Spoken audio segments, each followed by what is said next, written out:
ce n'est que le règne de la terreur.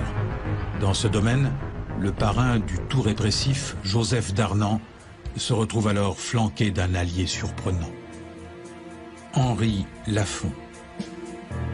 Pour le caïd de la rue Lauriston et sa bande, le temps des affaires à Paris est révolu.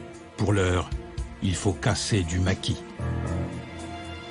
Avec l'appui d'un certain El Mahdi, un Algérien épris de collaboration, Lafont crée sa propre milice, la Brigade nord-africaine, composée de quelques 300 hommes recrutés dans les bas-fonds de l'immigration maghrébine. C'est au tour des truands de se métamorphoser.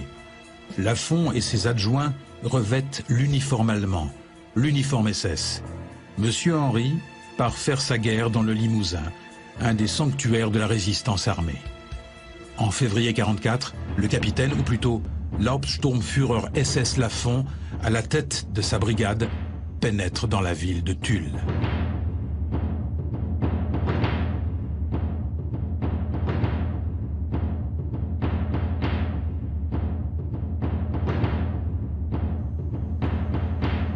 Lafont et ses hommes ne sont pas très efficaces contre les maquisards. En revanche, la population trinque.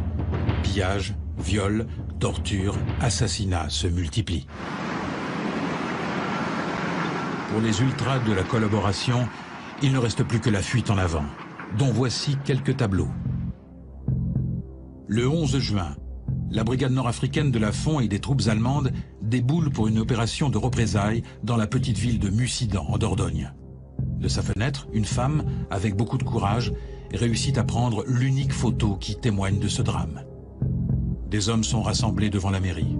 Ils ont été pris en otage. De ce côté de la grille, quelques femmes tentent de s'approcher.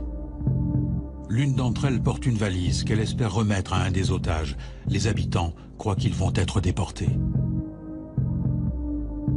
En réalité, ce groupe d'hommes à gauche va être épargné. À droite, ceux qui doivent mettre les mains sur la tête vont mourir. Ils vont être fusillés.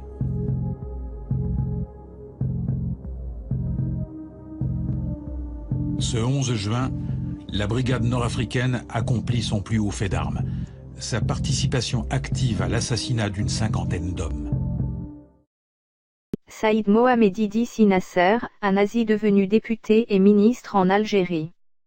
Saïd Mohammedi Dissi Nasser, aspirant de l'armée française, qui s'engagea volontairement dans les Waffen-SS et devint lieutenant d'une Panzerdivision sur le front de l'Est. Il fut décoré de la Croix de fer directement par Hitler. Si Nasser fut envoyé en mission de sabotage en Algérie, dès l'été 1944, dans la région de Tébessa.